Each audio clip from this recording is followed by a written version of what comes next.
Before we jump into tonight's beginner's guide for Ultimate Alliance 3, I just want to mention that this is actually guide number 19 in this series. At the end of this video there is a playlist you can click on if you want to watch any other ones as well, but for tonight's video we'll be having a look at a character that's seen a huge spike in the number of requests since her awesome costume came out. So it is Captain Marvel. The costume in question they brought out was the Miss Marvel one. It really is amazing. Now in the video, to give you an idea of how she plays, we'll start off with an overview and we'll check out her stats. We'll then do a deep dive into the abilities. We'll have a look at her team bonuses. It's then the synergies next. We'll check out the build options. There are quite a few available on her, and we'll also talk about the best ISO 8 to place on her.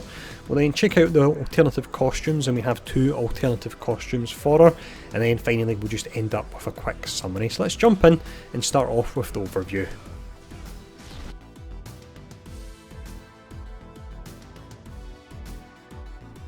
Captain Marvel then is a character that personally is just something that doesn't click with me in game, but she actually has a load of build options available, and I don't know if that's possibly what it is because I'm struggling to nail it down to one particular setup for her. If you look at her tags, they are a mixture of energy and melee. If we look at her skills, she's got a dash attack, she's got a short range AoE attack, she's got a more single target focused attack, and then she's got a ranged beam attack as well.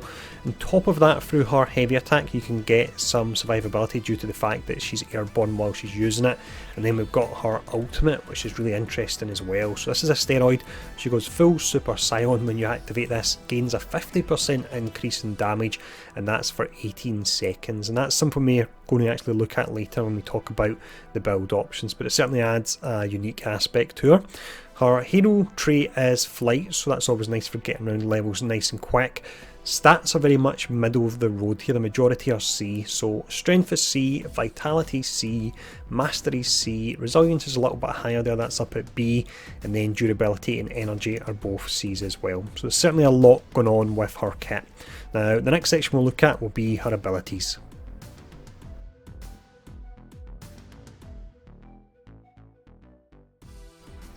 First ability we look at here is Photon Punch. This is a charged attack, it's also a dash attack, and like the other dash attacks we've looked at on various other characters, this one also is all about breaking the stagger gauge on elites and also bosses. You can see the stagger rating is up at A, so this one can be nice to close the gap on enemies and also take down the stagger gauge.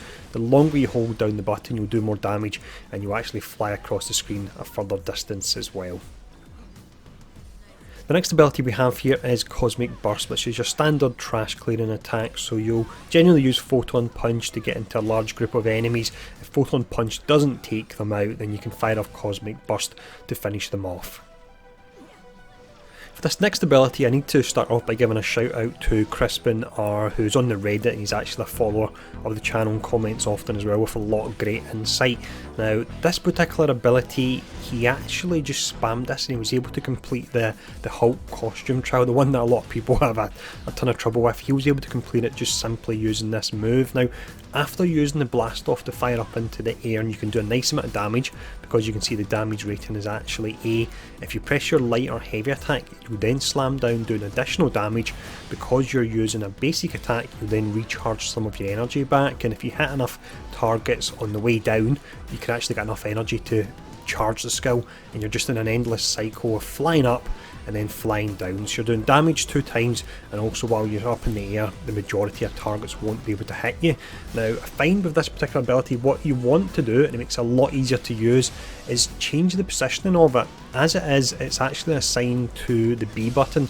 Change it to Y or X, which is your light or heavy attack, which means you can just hold down the shoulder button and then you can just spam that respective button you've assigned it to, and that guarantees you the basic attack to come back down and generate your energy again. The final ability we have here is Cosmic Beam, and it's one I don't use that often, and ever since we have the likes of Cyclops who can actually move while casting the beam, characters who have the static beam that roots them, they seem a little bit underwhelming now. I will mention with this particular one, just as an aside, when you cast your ultimate and you go full Super Scion, then the actual beam, the width of the beam is increased, so you'll be hitting more targets and you'll also be doing more damage as well. But that's all the abilities. Let's now have a look at the team bonuses that are available.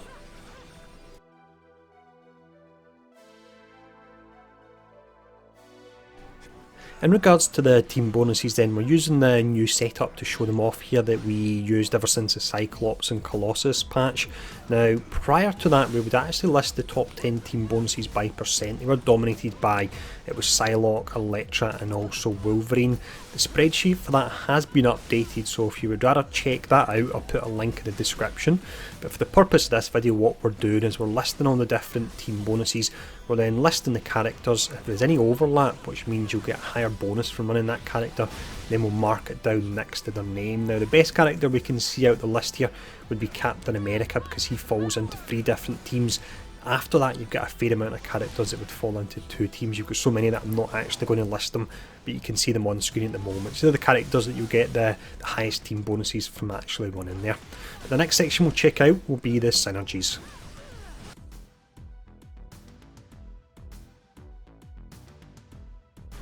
When it comes to synergy attacks, Captain Marvel has 4 different synergy traits. They are Burst, Launch, Beam and Charge.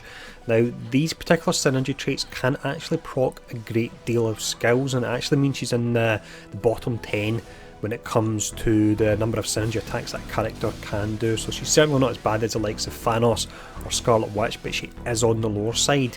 Now, characters she can synergise well with, and this is the top 5 here. We have Star-Lord, Crystal, Hawkeye, Storm and also Thor.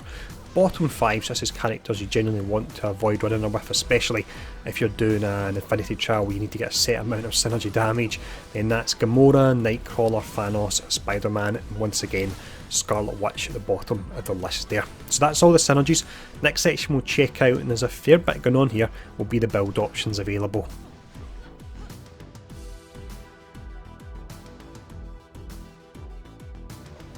I believe then that Captain Marvel's potentially the first character where in this particular section I'm listing 3 different builds. Now, the first one we have is just your standard damage build, and due to the fact she has energy and melee tags, you want to go for your flat damage, so you would go for increased crit hit chance by 8% and also increased damage done to enemies by 16.5. We then have the Blast Off build. So this is the one that was recommended by Crispin R we were talking about earlier on. With this particular one, you want to increase the damage of melee attacks by 19.2 because that will affect your Blast Off skill, but it will also affect your attack when you're on the way back down. That's your basic attack. If you find when you're using this particular combination that you're not generating enough energy to be able to spam it, then what you can do as well, you can put some ISOs that will increase the energy pointer generation on her. These go up to 21.3%. Also, you can go for the increase the rate that the energy orbs actually drop, and that's by 17.9% there. Final build option we have is centered around her extreme attack, so that's where you get the 50% damage buff for 18 seconds. Now, I believe these ISOs are actually bugged at the moment according to a Reddit thread, so if you are going to use these, just test them. It may be worthwhile holding off. But this particular build, pretty niche, but one that could be fun to play around with. So I've called this one Super Scion. So with this, you increase the rate basic attacks restore extreme gauge, increase rate abilities restore extreme gauge, and increase the rate the extreme gauge fills as well. So that's all the build options available. Let's have a look at the alternative costumes, and there are 2 of them.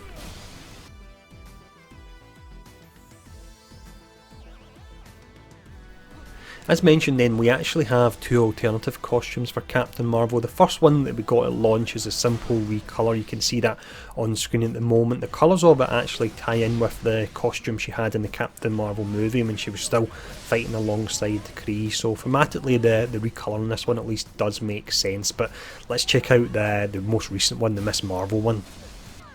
This particular costume here is for your old school Captain Marvel fans when she was in fact Miss Marvel, and for myself this is definitely the costume I would run if I actually was running her within my core 4 team. I don't think she would make that team, unfortunately, but if she did, then this is what I would be wearing on her because it really does look pretty awesome.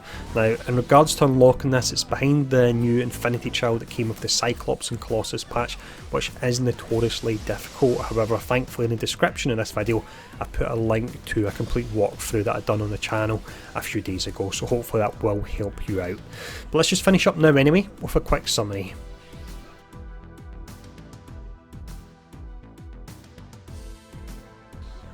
Before we get into the summary here, I'll just preface this by saying the fact that if you're a Captain Marvel fan, I'm sure you're absolutely going to love her because she's got a lot of variety in her kit. It's really fun, the extreme, and going into binary mode, and then you've got variety when it comes to the costumes as well, at least compared to other characters in the game. Now, the reason I'm prefacing it by saying that if you're a big fan you'll really enjoy her is that for me personally, although I'm a fan of Captain Marvel and Miss Marvel, something just didn't click for me. I felt very similar doing this beginner's guide and actually playing around with her as to how I felt when I was also reviewing Venom as well, and that they're a strong character, they're able to pump out results as well, but there's just something I can't put my finger on that means that if I have the choice of playing that character or other ones, they're not a character I can ever really see myself going back to, unfortunately.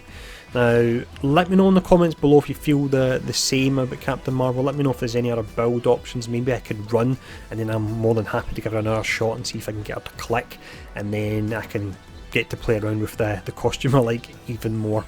But as always, hope the beginner's guide has been helpful. The next one will be number 20, so that's a bit of a landmark. We'll be at the 50% mark, at least until the next DLC comes out.